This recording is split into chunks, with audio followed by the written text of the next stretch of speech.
السلام علیکم ورحمۃ اللہ وبرکاتہ۔ الحمد للہ نحمده ونستعینه ونستغفره ونؤمن به ونتوکل علیہ ونعوذ باللہ من شرور انفسنا ومن سیئات اعمالنا من يهده الله فلا مضل له ومن يضلله فلا هادي له واشهد ان لا اله الا الله واشهد ان محمدا عبده ورسوله اما بعد فان خير الحديث كتاب الله وخير الهدي هدي محمد صلى الله عليه وسلم وشر الامور محدثاتها وكل محدثة بدعة وكل بدعة ضلالة وكل ضلالة في النار۔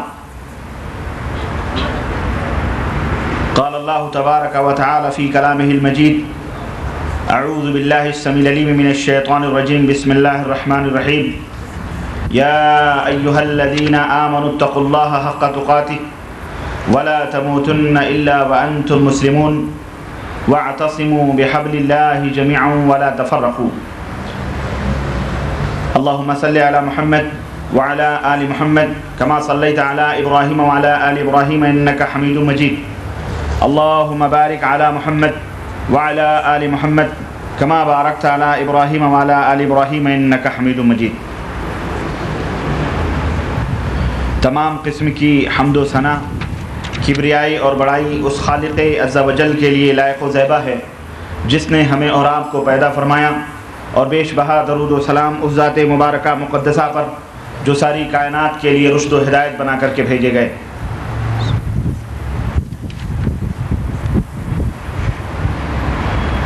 برادران اسلام، نوجوان دوستوں، بزرگوں اور بھائیوں، اللہ وحدہ لا شریک کا بے پایاں کرم اور اس کا احسان ہے کہ اس نے آج مکتب طلعت الجالیات سلطانہ کے اندر اپنے بھائیوں سے ملاقات کرنے کی مجھ کم علم کو یہ سعادت نصیب فرمائی ہے اور یہ توفیق بخشی۔ میں مدیر مکتب کا تہ دل سے ممنون اور مشکور ہوں۔ اسی طرح سے خصوصاً ہمارے برادر جناب ابو المکرم صاحب حفظہ اللہ، ان کا بھی بےحد ممنون اور مشکور ہوں کہ انہوں نے آپ سے ملاقات کے لیے کروانے کے لیے یہ مجھے موقع دیا کہ میں اپنے بھائیوں سے ملاقات کر سکوں۔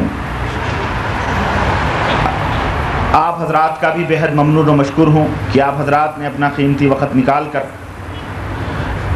یہاں پر کچھ اللہ اور اس کے رسول صلی اللہ علیہ وسلم کی باتیں سننے کے لیے تشریف لائے ہیں۔ اللہ عز و جل سے یہ دعا ہے کہ اللہ تبارک و تعالی ہماری اس حاضری کو قبول فرمائے اور ہم سب کو جنت الفردوس میں جگہ عطا فرمائے، اور اللہ تبارک و تعالی ہم سب کے گناہوں کو معاف فرمائے، آمین یا رب العالمین۔ قرآن کریم میں اللہ وحدہ لا شریک نے ارشاد فرمایا: لیس علیک ہداہم ولکن اللہ یہدی من یشاء۔ اے نبی صلی اللہ علیہ وسلم، آپ کے اوپر یہ ذمہ داری نہیں ہے کہ آپ لوگوں کو ہدایت دیں، بلکہ اللہ جسے ہدایت دینا چاہتا ہے اسے ہدایت دیتا ہے۔ اور ایک جگہ اللہ تبارک تعالیٰ نے ارشاد فرمایا: انک لا تہدی من احببت ولکن اللہ یہدی من یشاء وہو اعلم بالمہتدین۔ اے نبی صلی اللہ علیہ وسلم، آپ اگر کسی کو ہدایت دینا چاہیں تو آپ ہدایت نہیں دے سکتے ہیں، تب رہا کہ اللہ جسے چاہتا ہے ہدایت عطا فرماتا ہے، اور اللہ ہی سب سے زیادہ جانتا ہے کہ کون ہدایت یافتہ ہے۔ عزیزان محترم، بلا کسی تمہید کے میں آج کے اس لیکچر کے اوپر جو موضوع مجھے دیا گیا ہے کہ وسائل ہدایت کیا ہیں، اسباب ہدایت کیا ہیں، کون سے وہ ذرائع ہیں جن ذرائعوں کو اختیار کر کے آدمی ہدایت تک پہنچ سکتا ہے، حق پا سکتا ہے، حق کو حاصل کرنے کا ذریعہ کیا ہے، اس کا وسیلہ کیا ہے۔ اس موضوع پر انشاءاللہ 6 7 8 پوائنٹس ہیں وہ ذرائع اور اسباب ہیں مختصر طور پر جو میں آپ کی خدمت میں رکھوں گا۔ اگر کوئی بھی بندہ ان ذرائع کو، ان وسائل کو، ان اسباب کو اختیار کرے اور اس کے اوپر عمل کرے تو انشاءاللہ تبارک تعالی اللہ اسے ضرور باطل سے نکال کر، گمراہیوں سے نکال کر، دلالت سے نکال کر حق راہ پر، صحیح راہ پر اور اس کے اپنے سچے اور سیدھی راہ پر اللہ رب العزت اسے ضرور توفیق عطا فرمائے گا اور اسے ضرور گامزن فرمائے گا انشاءاللہ تبارک و تعالی۔ تو آئیے، آج کے اس دور میں ہمیں ہدایت کی بڑی سخت ضرورت ہے، ہمیں رہنمائی کی بہت سخت ضرورت ہے اور حق بات کی بہت اشد ضرورت ہے، جبکہ جیسا کہ آپ نے ابھی سماعت فرمایا کہ حق کو باطل اور باطل کو حق بیان کر کے لوگوں کے درمیان آج پیش کیا جاتا ہے۔ تو آج کے اس دور میں ہماری اور آپ کی سب کی یہ انتہائی سخت ضرورت ہے کہ حق کیا ہے، باطل کیا ہے، اور جو بھی حق ہے آخر ہم اسے حاصل کریں تو کیسے کر سکتے ہیں، اس کے کیا اسباب اور اس کے کیا ذرائع ہیں۔ سب سے پہلی چیز، ہدایت کہتے کس کو ہیں، ہدایت کا معنی اور مفہوم کیا ہے۔ آپ اگر لغت اٹھائیں گے، ڈکشنری اٹھائیں گے تو اس کے اندر آپ کو ملے گا ہدایت کے معنی ہیں رہنمائی کے، ڈائریکشن کے، ارشاد اور توجیہ کے، راستہ بتلانے کے، راستہ دکھلانے کے، اس کو ہدایت کہتے ہیں۔ لیکن شرعی اصطلاح میں اب اس طرح سے یہ لفظ استعمال ہونے لگا، درست کے معنی میں، صحیح کے معنی میں، حق کے معنی میں، سچائی کے معنی میں ہدایت کو استعمال کیا جانے لگا۔ سیدھی راہ جو ہے اس کو ہدایت کہا جانے لگا، صحیح اور درست راہ جو ہے اسے ہدایت کہا جانے لگا، اور اسے رہنمائی کے معنی میں بھی استعمال کیا جانے لگا۔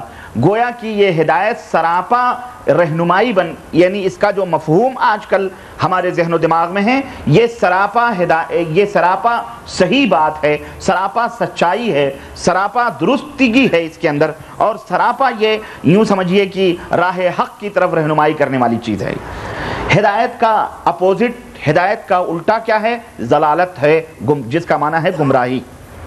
جہاں بھی ہدایت کا لفظ بولا جاتا ہے تو فوراً ذہن کے اندر اس کا اپوزٹ، اس کا الٹا ضلالت ضرور آتا ہے، جیسے دن کا الٹا رات ہے اور رات کا الٹا دن ہے، اسی طرح ہدایت کا الٹا ضلالت ہے اور ضلالت کا الٹا ہدایت ہے۔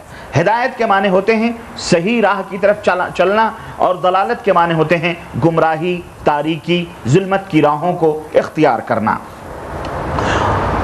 اور یہ دونوں لفظ ایک دوسرے کے مخالف استعمال ہوتے ہیں، بالکل اسی طرح سے جس طرح سردی کے مقابلے میں گرمی اور گرمی کے مقابلے میں سردی کا استعمال ہوتا ہے۔ کسی کے اچھے اور صحیح کیریئر کو اور اس کے کیریکٹر کو دیکھ کر جب اس کی تعریف کرنا ہوتی ہے تو ایک آدمی کہتا ہے کہ بھائی وہ تو ہدایت کی راہ پر ہے۔ کسی کی خوبی بیان کرنا ہو، اچھائی بیان کرنا ہو اور اس کا اخلاق بیان کرنا ہو تو آدمی اپنی زبان سے کہتا ہے بھائی وہ تو حق کی راہوں پہ چل رہا ہے، وہ تو ہدایت کی راہوں پہ چل رہا ہے۔ اسی طرح سے اگر کسی کی بدبختی بیان کرنی ہو تو آدمی فوری طور پہ یہ کہتا ہے بھئی وہ تو ضلالت اور گمراہیوں کے اندر ڈوبا ہوا ہے، وہ گمراہ ہے، وہ تاریکیوں میں بھٹک رہا ہے، ضلالت کے اندر ڈوبا ہوا ہے۔ تو یعنی ایک برا سا خیال ضلالت کا آتا ہے اور ایک اچھا سا خیال ہدایت کے معنی سے ہمارے ذہن و دماغ میں آتا ہے۔ یہ ہدایت ہے کس بلا کا نام، یہ ہے کیا چیز؟ قرآن کریم سے پوچھتے ہیں ہم۔ اللہ وحدہ لا شریک نے ارشاد فرمایا هو الذی ارسل رسولہ بالہدی ودین الحق، وہ اللہ وہ ہے جس نے اپنے رسول کو ہدایت دے کر کے بھیجا ہے۔ ہدایت علم کو کہتے ہیں، ہدایت کس کو کہتے ہیں؟ علم کو کہتے ہیں، اور دین حق عمل کو کہتے ہیں۔ یعنی اللہ نے اپنا علم اپنے نبی کو دے کر کے اس دنیا کے اندر بھیجا ہے تاکہ میرا نبی جائے اور لوگوں کو جہالت کی تاریکیوں سے نکال کر علم کی روشنی میں انہیں اللہ کی طرف رہنمائی کرے، اللہ کی طرف دعوت دے۔ تو ہدا جو ہے یہ علم کے معنی۔ اسی طرح اللہ کے رسول صلی اللہ علیہ وسلم نے ارشاد فرمایا فَإِنَّ خَيْرَ الْكِتَابِ كِتَابُ اللَّهِ، سب سے بہترین کتاب کون سی ہے؟ اللہ کی کتاب ہے۔ وَخَيْرَ الْهَدْيِ هَدْيُ مُحَمَّدٍ صلی اللہ علیہ وسلم، اور سب سے بہترین ہدایت، سب سے بہترین طریقہ، سب سے بہترین رہنمائی کس کی ہے؟ نبی کریم صلی اللہ علیہ وسلم کی۔ تو جو ہدایت جو اللہ اور اس کے رسول کا علم جس میں ہے، ہدایت اس چیز کو کہتے ہیں جس میں اللہ اور اس کے رسول کی فرما برداری ہے، جس میں ان کا حکم شامل ہے، وہ چیز کیا ہے؟ ہدایت ہے۔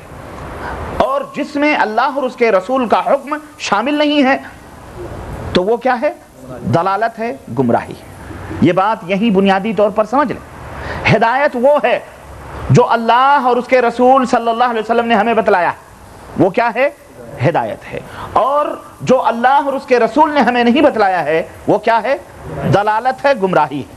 اب ان دونوں کا شروع سے ہی مقابلہ رہا ہے اور شروع ہی سے ان دونوں کے درمیان مخالفت چلی آ رہی ہے، حضرت آدم سے لے کر اور آج تک اور قیامت تک یہ مارکا آرائی رہے گی۔ لیکن اللہ اور اس کے رسول صلی اللہ علیہ وسلم نے ہمیں جو دین دیا ہے وہ دین بالکل علم کی روشنی میں کتاب و سنت موجود ہے، اور اس دین اسلام کی حفاظت کی ذمہ داری قیامت تک رب ذوالجلال نے اپنے ذمہ لی ہے، اور ارشاد فرمایا اِنَّا نَحْنُ نَزَّلْنَا الذِّكْرَ وَإِنَّا لَهُ لَحَافِظُونَ، ہم نے اس دین کو اتارا ہے اور یہ دین قیامت تک باقی رہے گا اور اس کی حفاظت اللہ کے ذمہ ہے۔ تو یہ حق، یہ ہدایت ہر دور کے اندر اللہ کی توفیق سے موجود ہے اور موجود رہے گی، یہ ہدایت، اور قیامت تک یہ باقی رہے گی، اسے کوئی مٹا نہیں سکتا ہے۔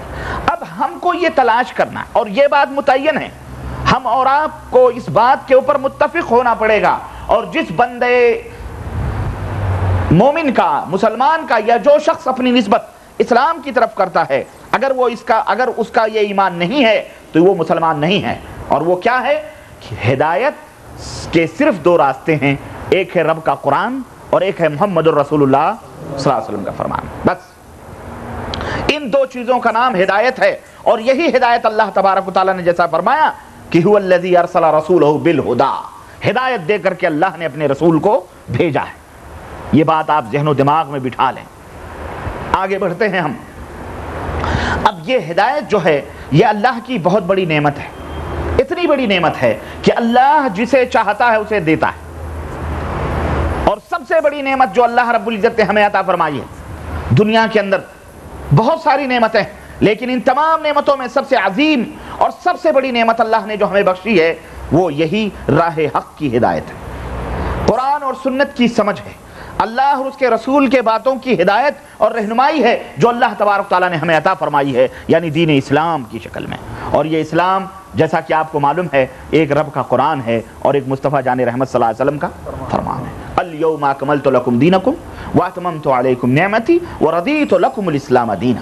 اللہ نے فرمایا کہ آج کے دن میں نے اپنے دین کو مکمل کر دیا ہے اور میں نے اپنی نعمت پوری کر دی ہے، اور میرے نزدیک سب سے پسندیدہ دین اسلام ہے۔ اور یہ دین قرآن اور سنت کے اندر موجود ہے، اور ہمیں حاصل کرنا ہے تو یہیں سے ہم حاصل کریں گے، اس کے علاوہ اور کوئی دوسری راہ ہرگز نہیں ہے۔ اور یہ ہدایت جیسا کہ میں نے بتلایا اللہ تبارک تعالیٰ جسے چاہتا ہے نوازتا ہے، یہ کسی خونی رشتے سے بھی نہیں ملتی ہے، یہ ایسی نعمت ہے کہ کسی رشتہ داریوں کے ذریعے بھی نہیں آتی ہے۔ مال و دولت، دنیا تو ایک ایسی چیز ہے کہ آدمی رشتوں کے ذریعے وراثتاً حاصل کر لیتا ہے۔ حسن اور خوبصورتی، زبان، دماغ، ہاتھ اور پیر کی سلامتی، مال اور دولت، یہ وہ نعمتیں ہیں جو آدمی وراثتاً بھی حاصل کر لیتا ہے، شادی بیاہ کر کے حاصل کر لیتا ہے، دوستی کر کے حاصل کر لیتا ہے، خونی رشتوں کے ذریعے یہ چیز حاصل ہو جاتی ہے۔ لیکن ہدایت ایک ایسی نعمت ہے، ہدایت ایک ایسی دولت ہے جس کے اندر نہ خون کا کوئی معنی اور مفہوم ہے، نہ رشتہ داری کا کوئی معنی و مفہوم ہے، نہ حسب اور نسب کا کوئی مطلب ہے، نہ ہی علاقائیت کا، اور نہ ہی اقربا کا، اس میں کوئی رشتہ اور ناتا بھی کوئی کام نہیں آتا ہے۔ ہم نے دیکھا، تاریخ اور سیرت کا مطالعہ کیا، ہم نے دیکھا کہ حضرت ابراہیم علیہ السلام جنہیں ہم امام التوحید کے نام سے یاد کرتے ہیں، ابو الانبیاء ہیں، امام التوحید ہیں وہ، لیکن ہم نے ان کو دیکھا کہ اللہ رب العزت نے ان کے سر پہ نبوت کا تاج رکھا، اور اپنے باپ سے جو خونی رشتے کا باپ ہے اس سے انہوں نے گفتگو کی اور ان کو ہدایت کی طرف دعوت دی، دین اسلام کی طرف ان کو بلایا، توحید کی طرف بلایا۔ لیکن ہم قرآن کا مطالعہ کرتے ہیں، ہمیں یہ معلوم ہوتا ہے کہ اللہ تبارک و تعالیٰ نے ان کے والد کو یہ ہدایت کی نعمت عطا فرمائی نہیں فرمائی۔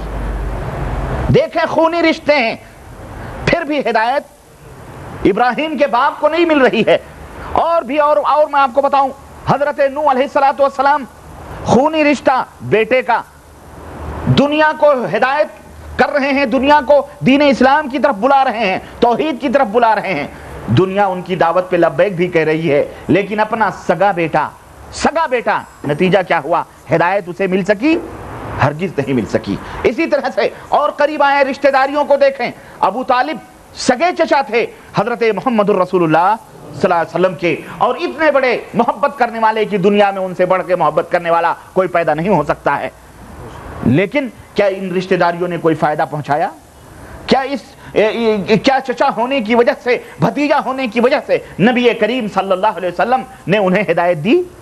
اللہ کے نبی کے ہاتھ میں ہدایت ہوتی تو اپنے چچا کو سب سے پہلے دیتے۔ یہ اس بات کی دلیل ہے کہ انک لا تہدی من احببت ولکن اللہ یہدی من یشاء، تم جس کو چاہو ہدایت دینا تم دے نہیں سکتے، اللہ تبارک تعالیٰ جس کو ہدایت دینا چاہتا ہے۔ سگا چچا کا کفر کی حالت میں مر گیا، نبی سرہانے کھڑے ہو کر بیان کرتے رہے، توحید سمجھاتے رہے، آخری سانسوں تک انہیں بتلاتے رہے کہ میرے چچا ایک کلمہ توحید کہہ لو، قیامت کے دن ہم تمہیں اس کے ذریعے سے اللہ سے حجت قائم کر کے ہم بخشوا لیں گے۔ لیکن اللہ نے زبان پر تالے لگا دیے، انہوں نے کیا کہا؟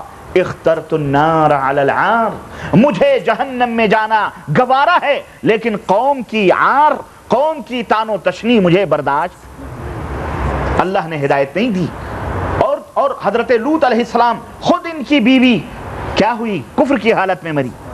حضرت علی رضی اللہ تعالیٰ عنہ جن کو مشکل کشا کے نام سے یاد کیا جاتا ہے، اور آج دنیا ان کے نام کے یا علی مشکل کشا اور نہ جانے کیا کیا کرتی ہے، خود اپنے باپ کی مشکل حل نہ کر سکے، اور ان کا باپ جہنم کے اندر کس حالت میں ہے؟ جب نبی کریم صلی اللہ علیہ وسلم سے پوچھا گیا کہ اللہ کے رسول صلی اللہ علیہ وسلم یہ بتلائیے کہ آپ کے چچا نے آپ سے اتنی محبت کی، کیا کوئی فائدہ ان کو بھی پہنچ رہا ہے اس محبت کا؟ اللہ کے رسول صلی اللہ علیہ وسلم نے فرمایا وہ جہنم کے اندر اس وقت موجود ہیں، اور ان کے پیروں میں اور سب سے آسان عذاب ان کو دیا جا رہا ہے، اور وہ یہ ہے کہ آگ کے جوتے ان کے پیروں میں پہنائے جا رہے ہیں اور اس کے شعلے ان کے کھوپڑیوں سے باہر نکل رہے ہیں۔ کوئی فائدہ نہیں۔ جو اپنے باپ کا مشکل نہ حل کر سکے وہ قیامت تک کے آنے والے اب ان کو کیا کہیں؟ ان کا وہ مشکل حل کرنے آئیں گے؟ استغفر اللہ، لوگوں کو عقل نہیں، لوگوں کو سمجھ نہیں۔ عرض کرنے کا مطلب یہ ہے کہ میرے عزیز، ہدایت نہ کسی نبی کے ہاتھ میں ہے، نہ کسی ولی کے ہاتھ میں ہے، نہ کسی بندے کے ہاتھ میں ہے، یہ اللہ عز و جل کے ہاتھ میں ہے۔ اللہ تبارک تعالیٰ جس کو عطا فرماتا ہے وہی ہدایت پاتا ہے، اور جسے اللہ نے عطا فرما دیا ہے توحید و سنت کی ہدایت، قرآن کے سمجھنے کی ہدایت، نبی کے سنتوں کے سمجھنے کی ہدایت، وہ یوں سمجھ لے کہ وہ سب سے بڑا خوش نصیب آدمی ہے، وہ سب سے بڑا خوش نصیب آدمی ہے۔ کیوں؟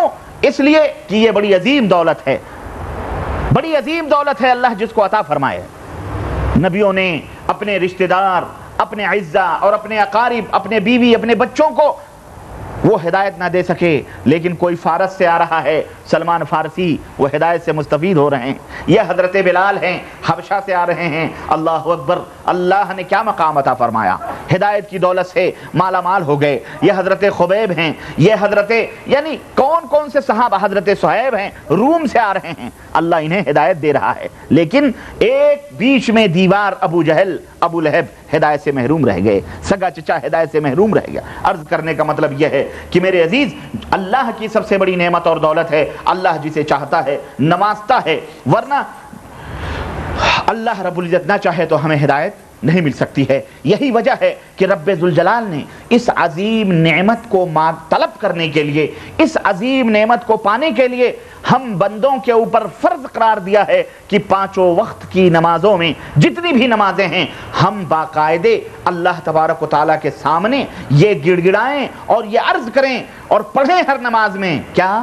اہدنا الصراط المستقیم، اے اللہ ہمیں صراط مستقیم عطا فرما، ہمیں صراط مستقیم پر چلا، صراط الذین انعمت علیہم، وہ راستہ جن راہوں پر تو نے انعام کیے ہوئے ہیں، غیر المغضوب علیہم ولا الضالین، نہ کہ یہودیوں اور کرسچنوں اور نصرانیوں کے راستوں پر جن کے اوپر تیری پھٹکار ہے اور جو گمراہ ہوئی ہے، ان راہوں کے اوپر چلنے کی توفیق ہمیں عطا نہ فرما۔ تو صبح اور شام رب ذوالجلال نے ہمیں اس ہدایت کے راستوں کے مانگنے کا حکم عطا فرمایا ہے کہ ہم اللہ تبارک تعالیٰ سے یہ ہدایت کی راہیں طلب کریں۔ اللہ کے رسول صلی اللہ علیہ وسلم فرماتے ہیں، جیسا کہ روایتوں کے اندر ہے کہ ان اللہ یؤتی الدنیا من احبہ ومن لم یحب، اللہ رب العزت یہ دنیا اسے بھی دیتا ہے جس سے محبت کرتا ہے، اور اسے بھی دیتا ہے جس سے محبت نہیں کرتا ہے۔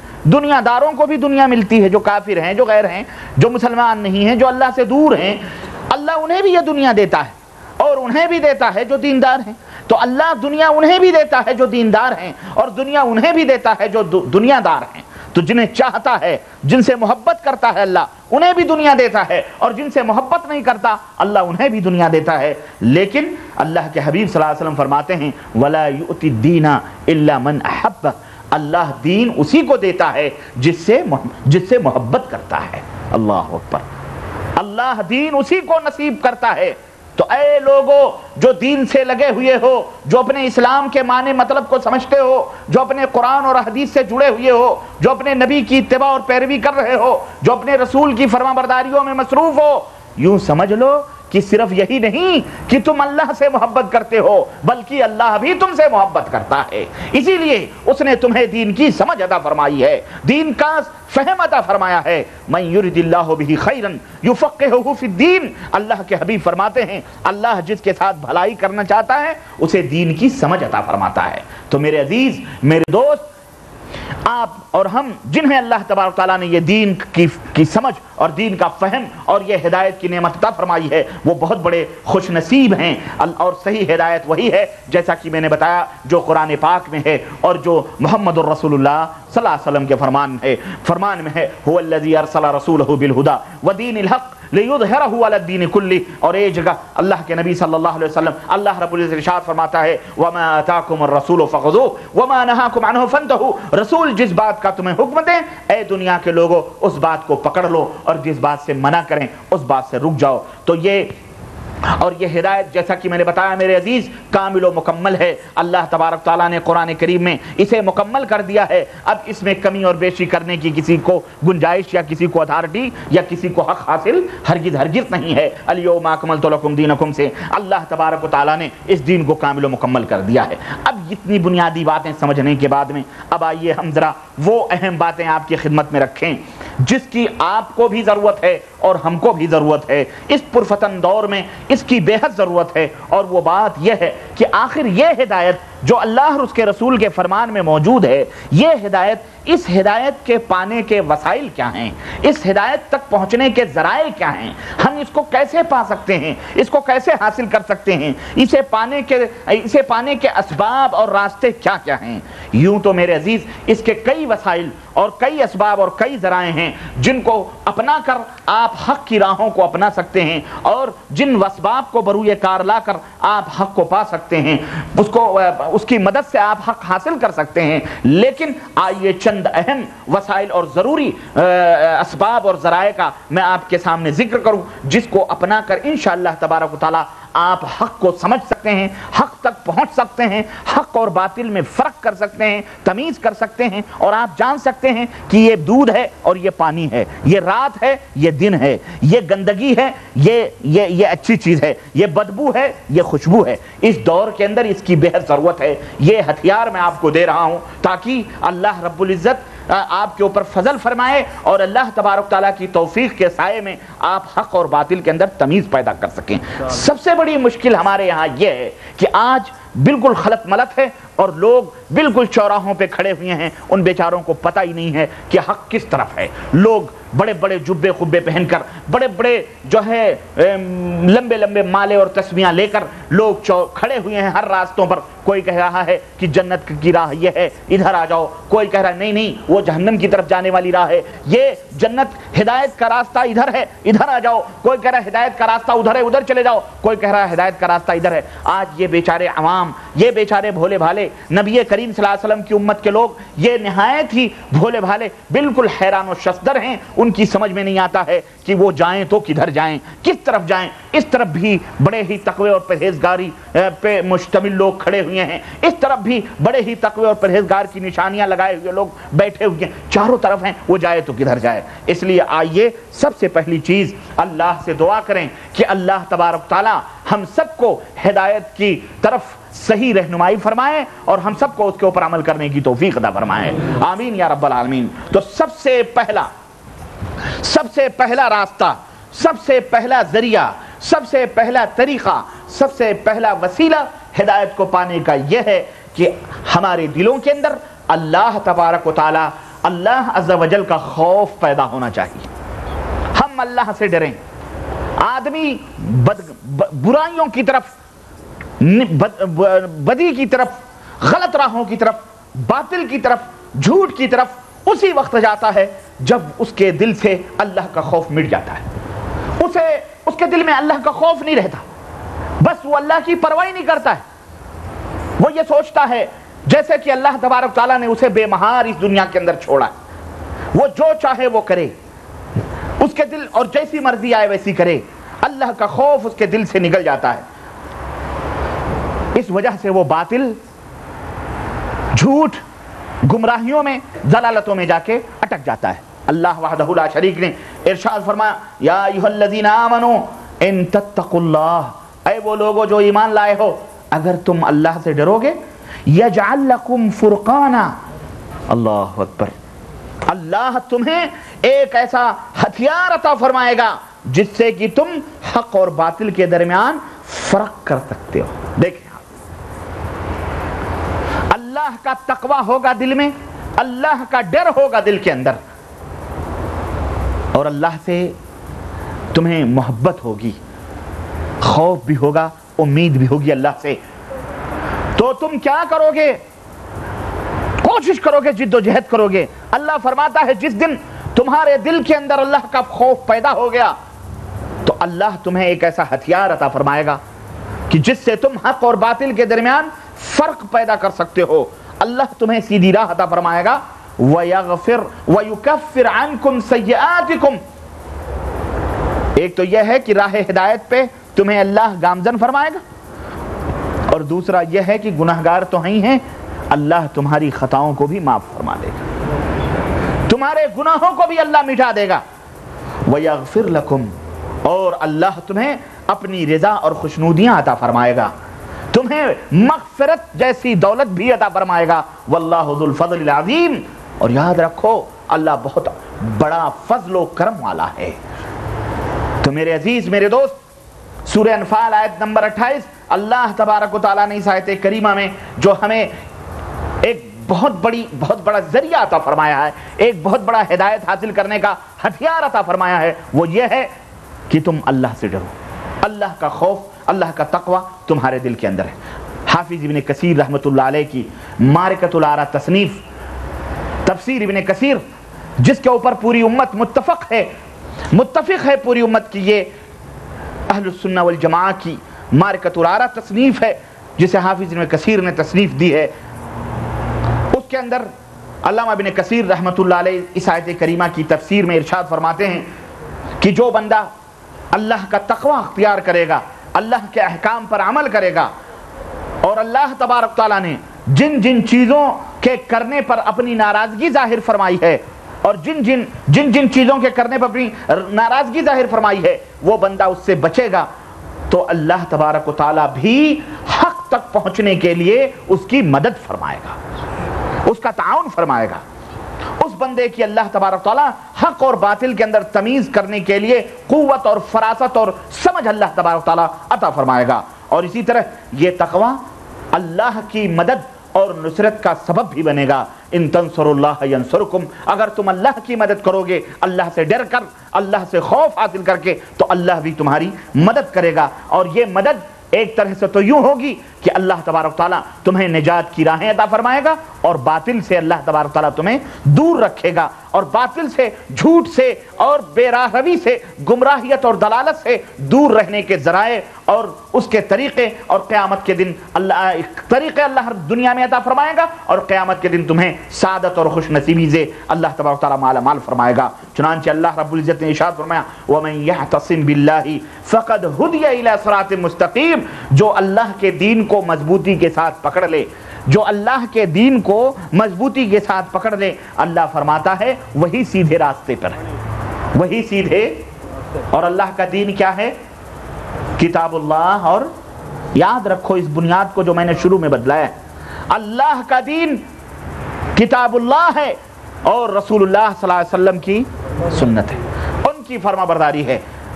اور جو بندہ قرآن اور سنت کو لازم پکڑے گا اللہ اسے صراط مستقیم کی ہدایت فرمائے گا، یعنی وہی صراط مستقیم پر ہے۔ تو اللہ کے دین کو مضبوطی کے ساتھ پکڑنا اور اللہ رب العزت کے اوپر توکل اور بھروسہ کرنا ہدایت کی سب سے بڑی اساس اور سب سے بڑی بنیاد ہے، اور گمراہیوں سے بچنے کا یہی ایک راستہ ہے، اور حق کو پانے کا اور حق کو سمجھنے کا سب سے بڑا اور سب سے بہترین ذریعہ یہی ہے کہ آدمی اللہ کی کتاب کو اور رسول اللہ صلی اللہ علیہ وسلم کے فرمان کو لازم پکڑے۔ نمبر 1، آگے بڑھتے ہیں۔ اللہ تبارک تعالیٰ نے ایک جگہ اور ارشاد فرمایا یا ایھا الذین آمنوا اتقوا اللہ وآمنوا برسولہ یؤتکم کفلین من رحمتہ ویجعل لکم نورا تمشون بہ ویغفر لکم واللہ غفور رحیم۔ سورہ حدید آیت نمبر 28۔ اللہ رب العزت نے ارشاد فرمایا اے وہ لوگوں جو ایمان لائے ہو، اللہ سے ڈرو، اللہ سے ڈرو اور اپنے رسول پر ایمان لاؤ۔ ایمان تو ہم پہلے لا چکے ہیں، مخاطب اللہ رب العزت خطاب کس سے فرما رہا بھائی؟ اللہ تبارک تعالیٰ خطاب مومنوں سے فرما رہا ہے۔ تو اس کا مطلب یہ ہے کہ پہلے وہ لوگ ایمان لا چکے ہیں، پھر حکم اللہ رب العزت دے رہا اللہ سے ڈرو اور اپنے رسول پر ایمان لاؤ۔ بھائی ایمان تو مکمل ہی نہیں ہو سکتا ہے جب تک اللہ کے اوپر ایمان نہ لائیں اور رسول اللہ پر ایمان نہ لائیں، تو پھر رسول اکرم صلی اللہ علیہ وسلم کے اوپر ایمان لانے کا حکم کیوں دیا جا رہا ہے؟ اس کا مطلب یہ ہے کہ بہت سارے لوگ ایسے ہیں جو اللہ اور اس کے رسول پر ایمان لانے کا دعویٰ کرتے ہیں، لیکن پھر بھی اپنے اس دعوے کے اندر وہ کیا ہیں؟ ناقص ہیں، وہ کمزور ہیں، اور اس دعوے کو مکمل طریقے سے اس کے حق کو ادا وہ نہیں کر رہے ہیں۔ اسی وجہ سے اللہ رب العزت نے فرمایا کہ ایمان لائے ہو اور تمہارا دعویٰ ہے تو اپنے رسول کے اوپر سچے دل سے ایمان لاؤ، اللہ تبارک و تعالیٰ اپنی رحمت کا دوہرا حصہ تمہیں عطا فرمائے گا، دوگنا حصہ اللہ تبارک تعالیٰ تمہیں عطا فرمائے گا۔ اور ایک بات اور فرمائی اللہ نے وَيَجْعَلْ لَكُمْ نُورًا تَمْشُونَ بِهِ، اور ایک ایسا نور عطا فرمائے گا، ایک ایسی روشنی عطا فرمائے گا اللہ تبارک تعالیٰ جس روشنی کے سائے میں تم اپنا سفر کرو گے، تم چلو گے۔ وہ روشنی کیا ہے؟ وہ روشنی میرے عزیز، میرے دوست، یہی ہدایت ہے، ہدایت کی روشنی ہے، علم کی روشنی ہے، قرآن و سنت کی روشنی ہے۔ وہ اللہ تمہیں عطا فرمائے گا جس روشنی میں تم اپنے زندگی کے سفر کو طے کرو گے۔ اور جو آدمی روشنی میں چلتا ہے اسے کبھی ٹھوکر، اللہ اکبر، تاریکی میں چلنے والا کہیں بھی بھٹک سکتا ہے، تاریکی میں چلنے والے کو ہر جگہ ٹھوکر لگ سکتی ہے، کھڈے میں گر سکتا ہے، کوئی کہیں بھی اب صحیح راہ سے ہٹ کر وہ دوسری راہ پہ جا سکتا ہے۔ لیکن جو بندہ روشنی میں چل رہا ہو، جو بندہ ہدایت اللہ کی دی ہوئی روشنی میں چل رہا ہو، بھلا وہ کبھی گمراہیت کی راہوں پہ چل سکتا ہے؟ ہرگز نہیں چل سکتا ہے۔ تو میرے عزیز، اگر تم تقوی اختیار کرو گے، اللہ کا خوف تمہارے دلوں کے اندر ہوگا اور نبی کریم صلی اللہ علیہ وسلم کے اوپر سچے دل سے ایمان لاؤ گے، اللہ فرماتا ہے ایک تو آخرت میں تمہیں دوہرا حصہ ملے گا تمہاری نیکیوں کا، اور دوسرا یہ کہ اللہ تمہیں روشنی عطا فرمائے گا جو یہ روشنی صرف دنیا ہی کے لیے فائدے مند نہیں ہوگی، یہ آخرت میں بھی تمہارے لیے کام کرے گی۔ یہ روشنی تمہیں آخرت کے لیے بھی رہنمائی کرے گی۔ جب تمام لوگوں کی روشنیاں بجھ جائیں گی اور جب تاریکیوں کے اندر لوگ چلیں گے، تو اس وقت اللہ تمہیں یہ روشنی ہدایت کی جو دنیا میں تم نے صحیح راہوں پہ عمل کیا ہوگا، چلا ہوگا، تو یہ روشنی تمہیں قیامت کے دن ملے گی اور تم اس طرح سے روشنی کے اندر چلو گے۔ اور تیسری چیز اللہ فرماتا ہے وَيَغْفِرْ لَكُمْ، اللہ تمہارے گناہوں کو معاف فرمائے گا، وَاللَّهُ غَفُورٌ رَحِيمٌ، اور اللہ بے حد رحم کرنے والا، معاف کرنے والا ہے۔ اسی طرح سے یہ بات کھل کر کے واپس ہمارے سامنے آتی ہے کہ اگر ہم اللہ تبارک و تعالیٰ کا تقوی اختیار کریں تو اللہ کا خیر، اللہ کی رحمت و برکت، اللہ کی یہ ہدایت کی نعمت ہمیں ملتی ہے اور اللہ ہمیں ضرور عطا فرماتا ہے۔ تو نمبر ایک تو یہ ہے کہ اگر ہدایت تمہیں چاہیے تو سب سے پہلے اللہ سے ڈرو، اللہ کا خوف تمہارے دلوں کے اندر پیدا ہونا چاہیے، اور تقوی کا مفہوم یہی ہے کہ تم اللہ رب العزت نے جن باتوں کا حکم دیا ہے اس کے اوپر چلو، اور جن باتوں سے منع کیا ہے ان باتوں سے رک جاؤ۔ یہ ہے تقوی کا معنی اور مطلب۔ اور اس کے الٹا بہت سارے لوگ تقوی کا مطلب یہی سمجھے ہوئے ہیں کہ بس حق ہو کرتے رہو، یہی تقوی ہے، یہی پرہیزگاری ہے، اور دکھاوا، نعوذ باللہ، اللہ تعالی ہمیں اس سے محفوظ رکھے۔ دوسرا راستہ تقوی ہدایت تک پہنچنے کا دوسرا ذریعہ، جس ذریعے کو اپنا کر، جس وسیلے کو اپنا کر، جس سبب کو اپنا کر ہم ہدایت کو حاصل کر سکتے ہیں، وہ ہے نیتوں کا صاف ہونا۔ ہماری آپ کی نیت پاک و صاف، اس نیت کے اندر صرف ایک چیز ہو، اور وہ کیا ہو؟ ہم اللہ رب العزت کو راضی اور خوش کریں، اخلاص ہو، اس کے اندر کسی اور کی محبت پنہا نہ ہو، صرف اللہ تبارک تعالیٰ کی محبت ہو، اور ہمارا مقصد یہ ہو کسی بھی عمل سے کہ اللہ تبارک و تعالیٰ راضی اور خوش ہو جائے۔ یہ ہے ہدایت کو حاصل کرنے کا دوسرا ذریعہ۔ مطلب یہ ہے، ایک بات یہاں سمجھ لو کہ زیادہ سے زیادہ علم حاصل کر لینا، زیادہ سے زیادہ منہج اور صحیح طریقے کو اپنا لینا، اور زیادہ سے زیادہ جو ہے علم کو اپنے ذہن و دماغ میں بٹھا لینا، یہی نہیں کوئی سوچے کہ بس زیادہ سے زیادہ مطالعہ کر لو، زیادہ سے زیادہ کتابیں پڑھ لو، زیادہ سے زیادہ یہ کر لو تمہیں ہدایت مل جائے گی، نہیں، بلکہ نیت بھی پاک و صاف۔ بہت سارے زیادہ سے زیادہ پڑھے لکھے لوگ ہم نے دیکھے ہیں، بہت سارے عالم، بہت سارے علامہ، بہت سارے مفتی زمان، بہت سارے فقیہ ملت، بہت سارے مفکرین ملت، بہت سارے قائدین ملت، رہنمائے دین کو ہم نے دیکھا ہے، علم کے ستون مانے جاتے ہیں امت کے اندر، لیکن رب ذوالجلال کی قسم ہے اس ہدایت سے وہ محروم ہیں جو ہدایت لے کر حضرت محمد الرسول اللہ صلی اللہ علیہ وسلم اس دنیا کے اندر آئے تھے۔ محروم ہیں وہ اس ہدایت سے، وہ ان کے پاس وہ ہدایت نہیں ہے۔ تو ہرگز یہ نہ سوچا جائے کہ ہم بہت زیادہ کتابیں پڑھ لیں، بہت زیادہ تفسیر پڑھ لیں، بہت زیادہ ہم احادیث کو یاد کر لیں تو ہم راہ ہدایت پا جائیں گے، نہیں، بلکہ راہ ہدایت پانے کے لیے ضروری ہے کہ ہمارا اندر صاف ہو، ہمارا اندر بھی حق بات کو قبول کرنے کے لیے تیار ہو، ہمارا اندر بھی، ہمارا باطن بھی پاک و صاف ہو۔ جب تک باطن پاک و صاف نہیں ہوگا تب تک ہدایت نہیں مل سکتی ہے۔ ہمارا نفس، ہمارے نفس کے اندر اللہ کی رضا اور اللہ کی خوشنودی کا جذبہ ہو، حرص ہو، طلب ہو، اخلاص ہو، للہیت ہو کہ ہم اللہ کے ہدایت کو پا جائیں، اس کا جوش ہو، اس کا جذبہ ہو۔ کیوں؟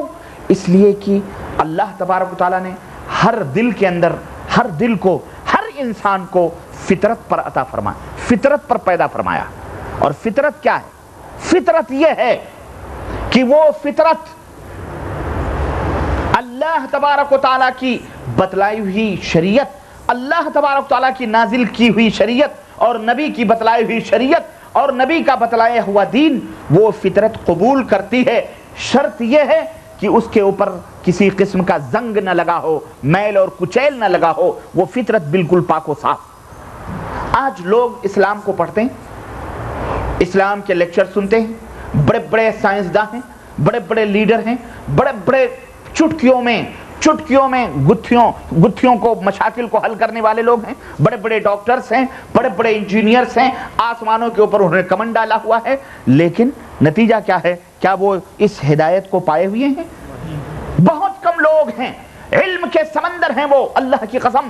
آج اللہ نے انہیں اتنا دماغ عطا فرمایا ہے، اتنا علم عطا فرمایا ہے، جن کے علم سے آج ہم فائدہ اٹھا رہے ہیں۔ یہ بجلیاں، یہ کمپیوٹر، یہ راکٹ، یہ پلین، یہ گاڑیاں، یہ موٹرز، یہ ٹرین، یہ لوہے لکڑ کے کھلونے ہیں جنہوں نے اپنے دماغ سے آسمانوں پر اس کو اڑایا ہے۔ 500 600 آدمیوں کو بٹھا کر اور ان سے کہیں زیادہ وزن کے سامان اس کے اندر رکھ کر یہ لوہے لکڑ کی چیزیں آسمانوں میں اڑ رہی ہیں کہ نہیں اڑ رہی ہیں؟ اللہ نے انہیں اتنا دماغ عطا فرمایا ہے، لیکن اس اللہ کے دین کو سمجھنے سے ان کا دماغ قاصر ہے، مجبور ہے کہ نہیں؟ کیا انہیں یہ ہدایت ملی ہے؟ نہیں۔ کیوں؟ اس لیے کہ ان کا باطن پاک و صاف نہیں ہے، ان کا اندر پاک و صاف نہیں ہے، ان کے اندر اس فطرت کے اوپر جہالت کی تاریکی، جاہلیت کی تاریکیوں نے اس فطرت کو اپنے گھیرے میں لیا ہوا ہے۔ اللہ کے رسول صلی اللہ علیہ وسلم فرماتے ہیں کل مولود یولد علی الفطرہ، ہر بچہ جو پیدا ہوتا ہے وہ اسلامی فطرت پر پیدا ہوتا ہے، یعنی وہ مسلمان ہوتا ہے۔ جب وہ پیدا ہوتا ہے مسلمان ہوتا ہے، لیکن اس کے ماں باپ اسے یہودی بنا لیتے ہیں، نصرانی بنا لیتے ہیں، مجوسی بنا لیتے ہیں، تو پھر وہ عیسیٰ علیہ السلام کی پوجا شروع کرتا ہے اور عزیر کو اللہ کا بیٹا کہتا ہے، یہودی ہو جاتا ہے۔ پھر وہ سڑکوں پر چلتے پھرتے یا گرے پڑے پتھروں کو بھی اپنا خدا سمجھ لیتا ہے، اسے آگ کی پوجا کرتا ہے، سورج کی پوجا کرتا ہے، زمین اور آسمان کی پوجا کرتا ہے۔ کیوں؟ اس لیے کہ اس فطرت کے اوپر اب دوسرا کور چڑھ گیا ہے، اس کا باطن ادھیر، اس کے ماں باپ نے اس کے اوپر زنگ لگا دیا ہے، اس کے اوپر میل اور کچیل ہے۔ ورنہ ہر بچہ اسلامی فطرت پر پیدا ہوتا ہے۔ تو ہمارے دلوں کے اندر وہ فطرت موجود ہے جو حق کو قبول کرے، قرآن و سنت کی باتوں کو ایکسپٹ کرے، لیکن جب اس فطرت پر کوئی زنگ چڑھ جائے، کوئی غبار آ جائے، کوئی میل آ جائے، تو یقینی بات ہے کہ قرآن و سنت کی روشنیاں اس تک کم ہی پہنچتی ہیں، اور بہت سارے لوگ ہیں کہ ان تک تو پہنچتی ہی نہیں ہیں، تو پھر اسی وہ گمراہیوں میں رہتے ہیں۔ حالانکہ بہت بڑے علم والے ہیں، بہت بڑے مفکر ہیں، اور بہت بڑے سائنسداں ہیں، بہت بڑے مفتی ہیں، بہت بڑے علامہ ہیں، بہت بڑے قائد اور رہنمائے ملت کے نام سے وہ یاد کیے جاتے ہیں، لیکن وہ چونکہ دلوں کے اندر فساد برپا ہے، دلوں میں تعصب ہے، دلوں کے اندر نفسانی خواہشات ہیں، دلوں کے اوپر جاہلیت اور جہالت اور ضد اور ہٹ دھرمی کی میل ہے، کچیل ہے، اس کا زنگ ہے اور اس کی گندگیاں ہیں، جس کی وجہ سے انہیں ہدایت نصیب نہیں ہوتی ہے۔ وہ آنا چاہتے ہیں دین اسلام کی طرف، وہ آنا چاہتے ہیں قرآن و سنت کی طرف، لیکن پھر وہ ضد اور ہٹ دھرمیوں کا شیطان انہیں آ کر کے اپنے قبضے میں کرتا ہے۔ پھر وہ تعصب کا جال ان کے جس جال میں وہ پھنسے ہوئے ہیں، وہ ان کے رسیاں ان کی تاننا شروع کر دیتا ہے۔ پھر وہ یہ دیکھتے ہیں ابو طالب کی طرح کیا کہ دنیا کیا کہے گی، میاں بڈھے ہو گئے، داڑھی سفید ہو گئی، اب چلے وہابی بننے کے لیے۔ باپ دادے تو کہاں تھے، کہاں کہاں اپنا نام لکھا کے کیا کیا کرتے تھے، اب بڑھاپے میں چلے ہو وہابی بننے کے لیے۔ یہ چند دن کے چھوکرے، کیا تمہارے باپ دادا غلط تھے؟ کیا بڑے بڑے علماء غلط تھے؟ ارے ہمارے میں جو مفتی ہیں، ہمارے میں بھی علامہ۔ تو گویا وہ فطرت جو ہے نا، وہ فطرت نہیں بول رہی ہے، وہ تعصب بول رہا ہے، ہٹ دھرمی بول رہی ہے، ضد بول رہا ہے۔ ورنہ قرآن و سنت جس کے سامنے پیش کیا جائے، انسانی فطرت ہے کہ وہ اس کو قبول کرے، اور جو قرآن و سنت کو قبول نہ کرے، یہ سمجھ لو کہ اس کی فطرت کے اوپر گندگی لپٹی ہوئی ہے، میل ہے، جس کی وجہ سے وہ روشنی اس کے دل و دماغ تک نہیں پہنچ رہی۔ تو ہمیں چاہیے کہ ہمارا نفس اللہ تبارک و تعالیٰ کی خوشی، جس میں رب راضی اس میں ہم سب راضی، جس میں رب کی ناراضگی اس میں ہم سب کی ناراضگی۔ اور اللہ کن باتوں سے خوش ہوگا؟ اللہ جو رب کے قرآن کے اوپر عمل کرے، جو نبی کریم صلی اللہ علیہ وسلم کے فرمان کے اوپر عمل کرے، اللہ انہی سے راضی ہے اور انہی سے خوش ہے۔ تو میرے عزیزوں، میرے دوستوں، اپنے دل کو تمام تعصب، خواہشات نفسانی، منمانی، ضد، ہٹ دھرمی کے گندگیوں سے پاک و صاف کر کر اخلاص پیدا کرو، للہیت پیدا کرو، اللہ کی رضا پانے کے لیے کوئی بھی عمل اور کوئی بھی کام کرو، اور اللہ کو خوش کرنے کے لیے اپنے دلوں کے اندر جذبہ رکھو، تو انشاءاللہ تبارک تعالیٰ یہ دوسرا ذریعہ ہے حق کو پانے کا، حق کو حاصل کرنے کا، اور ضرور اللہ تبارک تعالیٰ تمہیں ضرور رہنمائی عطا فرمائے گا۔ اور تیسرا ذریعہ اور تیسرا وسیلہ یا تیسرا سبب حق تک پہنچنے کا، حق کو پانے کا، حق حاصل کرنے کا، یہ ہے کہ ہم ہمیشہ ہر معاملے میں اپنے اللہ کی طرف رجوع کریں۔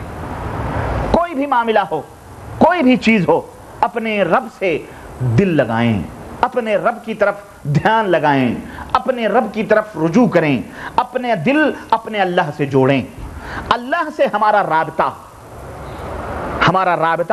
ہمارا تعلق اللہ تبارک تعالیٰ کی طرف، ہم محتاجگی ظاہر کریں رب ذوالجلال سے، ہم اپنے آپ کو محتاج کہ اے پاک پروردگار ہم محتاج ہیں، اے اللہ تو رحیم اور کریم ہے، تو بخشنے والا، اے اللہ تو عطا فرمانے والا ہے۔ ہم اپنے آپ کو اللہ کے سامنے فقیر بنیں، محتاجگی ظاہر کریں اور اللہ سے ہر معاملے میں لو لگائیں، دل لگائیں، اللہ کی طرف رجوع کریں، بجائے اس کے کہ دنیا کی طرف اپنے دل کو لگایا جائے، لوگوں کی طرف، مولویوں اور پیروں شہیدوں نہ جانے کن کن لوگوں کی طرف اپنے دلوں کو لگایا جائے۔ تمہیں اللہ نے پیدا کیا ہے، وہی ہدایت دینے والا ہے، تو اللہ کی طرف اپنے دل کو لگاؤ، اللہ کی طرف پلٹو، اور اپنی بے مائگی، اپنی کم علمی، اپنی گناہگاری، اپنی سب کچھ محتاجگی اللہ رب العزت سے بیان کی جائے۔ اور یہ وہ وسیلہ ہے جس سے کوئی بھی آدمی جس اپنائے گا تو انشاءاللہ تبارک تعالیٰ وہ حق کو ضرور پالے گا، حق کو ضرور انشاءاللہ تبارک تعالیٰ وہ ہدایت کو پالے گا۔ اور بندے مومن کا تعلق جتنا مضبوط اس کے رب سے ہوگا، جتنا سچا تعلق اس کے اللہ سے ہوگا، پکا ہوگا، ہدایت بھی اتنے ہی آسانی سے اللہ تبارک تعالیٰ اسے عطا فرمائے گا، اور اسے اللہ ہدایت صراط مستقیم کی توفیق بھی اسی طرح سے اللہ عطا فرمائے گا۔ چنانچہ رب ذوالجلال کا ارشاد سنو، اللہ رب العزت ارشاد فرماتا ہے وقال ربکم ادعونی استجب لکم، اے میرے بندو مجھے پکارو، مجھ سے لو لگاؤ، میں تمہاری ہر پکار سننے والا ہوں۔ تو لوگوں ہدایت بھی مانگنی ہے تو کس سے مانگو؟ اللہ تبارک، اللہ سے ڈرو اور دل کے اندر اخلاص پیدا کرو اور اللہ عز و جل سے لو لگاؤ، مانگو اللہ تبارک تعالیٰ سے، ادعونی استجب لکم، رب تمہیں فرما رہا ہے کہ میرے بندو مجھے پکارو، میں تمہاری پکار کے اوپر لبیک کہتا ہوں۔ اللہ فرماتا وَإِذَا سَأَلَكَ عِبَادِي عَنِّي فَإِنِّي قَرِيبٌ أُجِيبُ دَعْوَةَ الدَّاعِي إِذَا دَعَانِي، میرے بندے جب میرے بارے میں سوال کریں تو اے نبی ان کو بتا دو کہ میں ان سے قریب ہوں، جب وہ مجھے آواز دیتے ہیں تو میں ان کی آواز پہ لبیک کہتا ہوں اور ان کی فرمائشوں کو پوری بھی فرماتا ہوں۔ اللہ اکبر۔ اللہ کے رسول صلی اللہ علیہ وسلم فرماتے ہیں الدعاء هو العبادہ، دعا ہی عبادت ہے، پکارنا ہی سب سے بڑی عبادت ہے۔ تو ہمارا تعلق اللہ رب العزت سے ہونا چاہیے، مضبوط ہونا چاہیے۔ جب بھی کوئی مسئلہ ہو، جب بھی کوئی بات ہو، آپ کی سمجھ میں نہیں آ رہا ہے، آسمان کی طرف ہاتھ اٹھا دو، اے پاک پروردگار میں کدھر جاؤں، ادھر جاؤں یا ادھر جاؤں؟ چاروں طرف بیٹھنے والے نیک لگ رہے ہیں، صالح لگ رہے ہیں، پرہیزگار لگ رہے ہیں، اے پاک پروردگار میری سمجھ میں کچھ نہیں آتا، میں تیری رضا چاہ رہا ہوں، تیرا محتاج بندہ ہوں، اے اللہ مجھے ہدایت عطا فرما، مجھے رہنمائی عطا فرما اس پرفتن دور میں، اس گمراہیوں کے زمانے میں، جبکہ ہر طرف لوگ اپنی طرف بلا رہے ہیں، اے اللہ مجھے صراط مستقیم عطا فرما۔ یہ دعا کرو گے، رب ذوالجلال کی قسم ہے اللہ کو پکارو گے، اللہ تمہاری پکار پہ لبیک کہتے ہوئے ضرور تمہیں ہدایت کی دولت سے مالا مال فرمائے گا، صراط مستقیم ضرور تمہیں عطا فرمائے گا۔ تو میرے عزیز یہ تیسرا راستہ ہے جس سے کہ آپ اللہ کی یہ بڑی نعمت جو ہدایت ہے اسے آپ حاصل کر سکتے ہیں، یہ تیسرا ذریعہ ہے، یہ وسیلہ ہے جس سے کہ آپ ہدایت کو پا سکتے ہیں۔ چوتھا ذریعہ اور چوتھا وسیلہ ہدایت کو پانے کا کیا ہے؟ وہ یہ ہے کہ رب ذوالجلال کے کتاب قرآن کے اندر اور نبی کریم صلی اللہ علیہ وسلم کے فرمان احادیث کے اندر تدبر کرنا، غور و فکر کرنا، قرآن کو پڑھنا، قرآن سے قریب ہونا، رب نے جو پیغام بھیجا ہے اس پیغام کو، اس رجسٹری کو، اس ٹیلی گرام کو اپنی آنکھوں سے دیکھنا اور اس کے معنی اور مفہوم کو سمجھنا کہ اس کے اندر لکھا کیا ہے، اس کے اوپر غور و فکر کرنا، نبی صلی اللہ علیہ وسلم کی جو احادیث ہیں، جو فرمودات ہیں، ان احادیث کو پڑھنا اور پڑھ کر کے اس کو سمجھنا، غور و فکر کرنا۔ یہ جو بھی بندہ کرے گا انشاءاللہ تبارک تعالیٰ اسے ہدایت ضرور ملے گی۔ اور جو لوگ اللہ اکبر اس نور حق سے اور ان ہدایت کے چراغوں سے محروم ہیں، اور امت کو جنہوں نے محروم کیا ہوا ہے کہ ان کے ہاتھوں سے قرآن کریم نکلوا کر، جزدانوں میں لپیٹ کر، صبح شام اگربتیاں سلگا کر طاقوں کی زینت بنوایا ہوا ہے، یا احادیث سے ان کے رشتوں کو توڑ کر اپنے مولویوں کی، اپنے علماء کی، اپنے شیخ الحدیثوں کی لکھی ہوئی علم گلم باتیں ان کے ہاتھوں میں دے دی ہیں اور کہہ دیا یہی پڑھو، اسی میں نجات ہو جائے گی۔ یہ اس امت کے یہ شیطان ہیں، یہ مکار اور عیار لوگ ہیں، یہ گمراہ اور بدباطل لوگ ہیں جنہوں نے اس امت کے رشتے کو رب کے قرآن سے اور نبی کریم صلی اللہ علیہ وسلم کے فرمان سے کاٹ دیا ہے۔ میرے عزیز، میرے دوست، آج کے اس دور میں ضرورت اس بات کی ہے، جیسا کہ امام مالک رحمۃ اللہ علیہ نے فرمایا تھا کہ اس امت کی بیماری بھی پرانی ہے، اس امت کی بیماری بھی پرانی ہے اور اس کا علاج بھی پرانا ہے، اور اس امت کی جو بیماری آج ہے یہی بیماری محمد الرسول اللہ صلی اللہ علیہ وسلم کے زمانے میں بھی تھی۔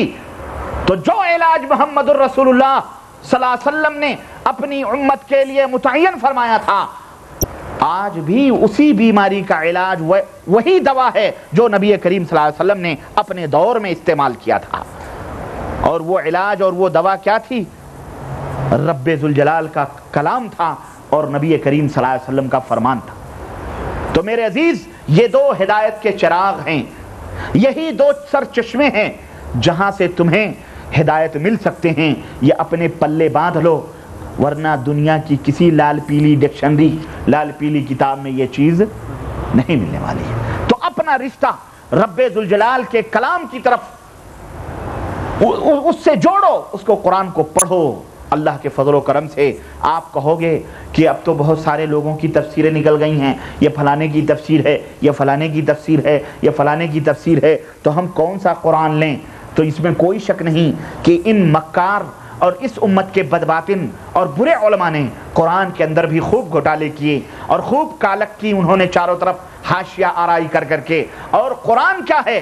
ہم نے ایسے بھی قرآن پڑھے ہیں اپنے مذہب اور اپنے فکر اور اپنے مولویوں کے نظریات اور ان کے گھٹیا اور بدعقیدہ گمراہیانہ گفتگوؤں کو قرآن میں لکھ لکھ کر کے قرآن کو بھی انہوں نے نعوذ باللہ گمراہیت پھیلانے کا ایک ذریعہ سمجھ لیا۔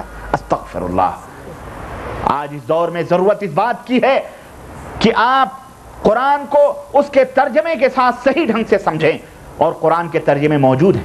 ہمارے ملکوں میں یہ بھی کہا جاتا ہے میاں تم کیا قرآن سمجھو گے، ہم ہی ہیں قرآن کو بتلانے والے، جو ہم بتلائیں وہی حق ہے، قرآن پڑھو گے تو گمراہ ہو جاؤ گے، حدیث پڑھو گے تو وہابی بن جاؤ گے، یاد رکھنا قرآن و حدیث تمہارے سمجھ کی بات نہیں ہے، ہم ہیں جو تمہیں بتلائیں تو اس کو۔ تو ان مولویوں سے کہو مولانا صاحب تو پھر یہ جو قرآن اردو میں آپ نے بھی چھپوایا ہے، فلانے نے بھی چھپوایا ہے، فلانے نے بھی چھپوایا ہے، تو اور اس کی تفسیریں کی ہیں، تو یہ امت کے پیسے کیوں خراب کر رہے ہو بھائی؟ جب ہمیں پڑھنے کی اجازت ہی نہیں ہے، ہمیں سمجھنے کی اجازت نہیں ہے، اور آپ تو ماشاءاللہ علامہ فلانا ہیں، آپ کو ترجمے کی ضرورت نہیں ہے، تو امت کے پیسے کیوں ضائع کر رہے ہیں؟ ہے کہ نہیں ہے؟ اما جب ہم سمجھ ہی نہیں سکتے، جب ہمیں پڑھنے کی اجازت نہیں، تو آپ تو علامہ ہیں، عربی میں ہی آپ سمجھ لیں گے، تو اردو میں پھیلانے کی اور اردو میں ترجمہ کرنے کی ضرورت کیا ہے کہ نہیں؟ میرے عزیز، پھر ان کا منہ بند ہوگا۔ قرآن آیا ہے اسی لیے کہ ایک ایک فرد اس کو پڑھیں، اس کو سمجھیں اور اس کے مطابق وہ عمل کریں۔ تو لوگوں، قرآن کے اندر تدبر کرو، غور و فکر کرو، اللہ وحدہ لا شریک نے، اور یہی وہ کسوٹی ہے، یہی وہ معیار ہے جس کے اوپر ہر ایک کی باتوں کو تولو۔ اگر میری بات قرآن میں موجود ہے، اگر میری بات رسول اللہ صلی اللہ علیہ وسلم کے فرمان میں موجود ہے سر آنکھوں پہ، اگر میری بات موجود نہیں ہے جوتے کی نوک پر۔ یہی معیار ہے آج کے اس دور میں کھرے اور کھوٹے کے سمجھنے کا۔ تم کسی سونار کے پاس کوئی سونے کا ڈلا لے کر کے جاؤ، تمہاری نظر میں وہ سونا ہو تو وہ ایسے لے لے گا سونے کو؟ بولو، ایسے لے لے گا؟ وہ اس کے پاس ایک کسوٹی ہوتی ہے، اس کسوٹی سے وہ باقاعدہ جانچتا اور پرتالتا ہے، اس کو رگڑ کے دیکھتا ہے یہ سونا ہے کہ نہیں۔ اگر وہ سونا ہے تمہیں عزت سے بٹھائے گا کہ نہیں؟ بھلے تم کتنے میلے کچیلے کیوں نہ ہو، بھلے تمہارے جوتے پھٹے پرانے کیوں نہ ہو، عزت سے تمہیں بٹھائے گا، بٹھا کے کہے گا ماشاءاللہ اتنا سونا تو لے کے آیا، تمہیں قیمت چاہیے تو اس کی قیمت بھی دے گا۔ لیکن تم باقاعدہ اپ ٹو ڈیٹ بنے ہوئے، فیشنیبل بالکل لباس پہنے ہوئے، صاف ستھرا نواب بنے ہوئے، تم اس کے پاس گئے، سونے کا ڈلا دیا، اس نے رگڑ کے پتا چلا کہ یہ سونا نہیں بلکہ یہ تو کوئی اور چیز ہے، پیتل ہے یا کوئی تانبا ہے، کوئی اور چیز ہے، تو تمہیں بٹھائے گا وہاں کہے گا بیٹھو میاں میں پولیس کو بلاتا ہوں، تمہیں جو ہے 420 کے کیس میں ڈال کر ہم تمہیں جیل کی سلاخ ہے جیل کے پیچھے ڈال دیں گے، ہے کہ نہیں؟ تو میرے عزیز، میرے دوست، کھرا اور کھوٹا سمجھنے کے لیے ہمارے پاس ایک معیار ہے، ایک کسوٹی ہے جو اللہ اور اس کے رسول نے ہمیں دی ہے، اور وہ کیا ہے؟ رب کا قرآن ہے اور مصطفیٰ جان رحمت صلی اللہ علیہ وسلم کے فرمودات۔ یہی دو چیزیں ہم تمہیں یہی بتلاتے ہیں۔ تمام لوگوں سے اپنے رشتے کاٹ لو، تمام لوگوں سے اپنے ناطے کاٹ لو، اور اللہ کی طرف، اللہ سے اور اس کے رسول حضرت محمد الرسول اللہ صلی اللہ علیہ وسلم سے اپنے رشتے کو جوڑ لو، انشاءاللہ تبارک تعالیٰ تم ضرور ہدایت پا جاؤ گے۔ بیچ میں تیسرے کو نہ داخل کرو۔ تم نے کلمہ اللہ کا پڑھا ہے لا الہ الا اللہ، اور دوسرا جز ہے محمد رسول اللہ، دو کلمے کی یہ دونوں جز ہیں، تم نے انہی دونوں سے رشتے اپنے کو استوار رکھنے ہیں، مضبوط رکھنے ہیں، اور جتنے مضبوط تمہارے رشتے ان سے ہوں گے، رب کی قسم ہے ہدایت تم اتنی ہی آسانی سے حاصل کر سکتے ہو۔ اللہ وحدہ لا شریک نے ارشاد فرمایا ان ھذا القرآن یہدی للتی ہی اقوم، سورہ اسراء آیت نمبر 9، اللہ نے فرمایا یقیناً یہ قرآن وہ راستہ بتلاتا ہے جو نہایت ہی سیدھا راستہ ہے، نہایت ہی درست راستہ ہے۔ قرآن ٹیڑھا راستہ بتلا سکتا؟ نبی غلط راہ بتلا سکتا؟ نہیں بتلا سکتا۔ نبی کے علاوہ جتنے بھی لوگ ہیں وہ تمہیں غلط راستے بتلا بھی سکتے ہیں، لیکن نبی تمہیں غلط راستہ، کیونکہ نبی تو بھیجا ہی گیا ہے سیدھی راہ بتلانے کے لیے، نبی تو بھیجا ہی گیا ہے سیدھی راہ بتلانے کے لیے، تو وہ تمہیں غلط راہ کیسے بتلا سکتا ہے؟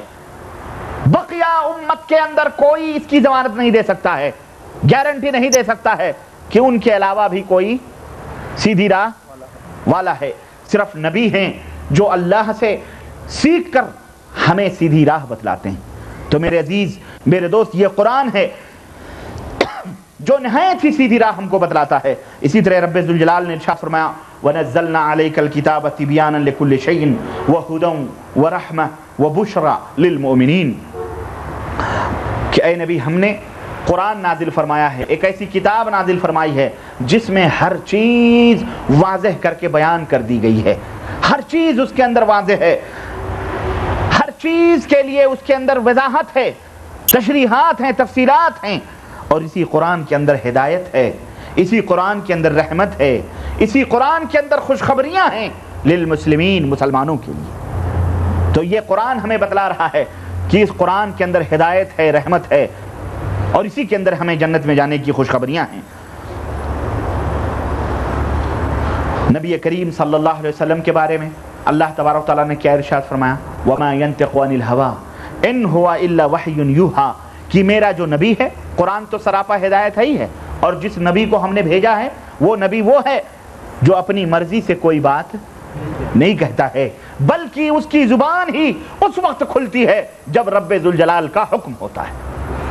تو یہ نبی وہ ہے جو اپنی زبان سے، اپنی مرضی سے کوئی بات نہیں کہتا جب تک کہ اللہ تبارک و تعالیٰ کا حکم نازل نہیں ہوتا ہے۔ شیخ الاسلام علامہ ابن تیمیہ رحمۃ اللہ علیہ ارشاد فرماتے ہیں کہ سب سے آدمی کتاب اللہ اور سنت رسول اللہ صلی اللہ علیہ وسلم سے جتنا قریب ہوگا، اللہ تبارک و تعالیٰ حق اور باطل کے درمیان فرق کرنے کی رہنمائی اور اس کی سوجھ اور بوجھ اتنی ہی زیادہ اسے عطا فرمائے گا۔ تو جتنا آپ قرآن اور سنت سے قریب ہوں گے، حق اور باطل کے درمیان تمیز کرنے کی سمجھ آپ کو اللہ تعالیٰ اتنی ہی زیادہ۔ بہت سارے لوگ کہتے ہیں کہ یہ بھی مولانا اپنی والی کر رہے ہیں، تو فلانے بھی اپنی والی کر رہے ہیں، وہ فلانے بھی تو صحیح بتلاتے ہیں، وہ فلانے بھی تو صحیح بتلاتے ہیں، فلانے بھی قرآن و حدیث کی بات کرتے ہیں، فلانے بھی قرآن و حدیث، تو ہم مانیں تو کس کی مانیں؟ یہ اس بات کی دلیل ہے کہ آپ نہ رب کے قرآن سے قریب ہیں، نہ محمد الرسول اللہ صلی اللہ علیہ وسلم سے کے فرمان سے قریب ہیں، آپ دونوں سے دور ہیں۔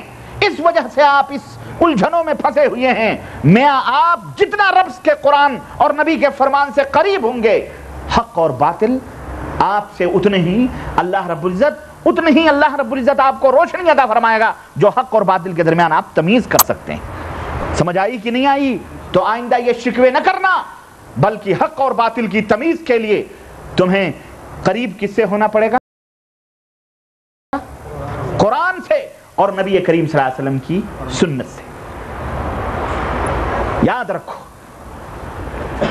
اور علامہ ابن تیمیہ فرماتے ہیں ومن کان ابعد عن اتباع الکتاب والرسول، اور جو شخص کتاب اللہ اور سنت رسول اللہ صلی اللہ علیہ وسلم سے جتنے ہی دور ہوگا کان ابعد عن الفرقان واشتبہ علی الحق والباطل، تو وہ اتنے ہی قرآن سے ہدایت سے وہ دور ہوگا اور حق اور باطل اس کے اوپر مشتبہ ہو جائے گا، گڈ مڈ ہو جائے گا، اس کو پتہ ہی نہیں چلے گا حق کیا ہے باطل کیا ہے. تو یہ میرے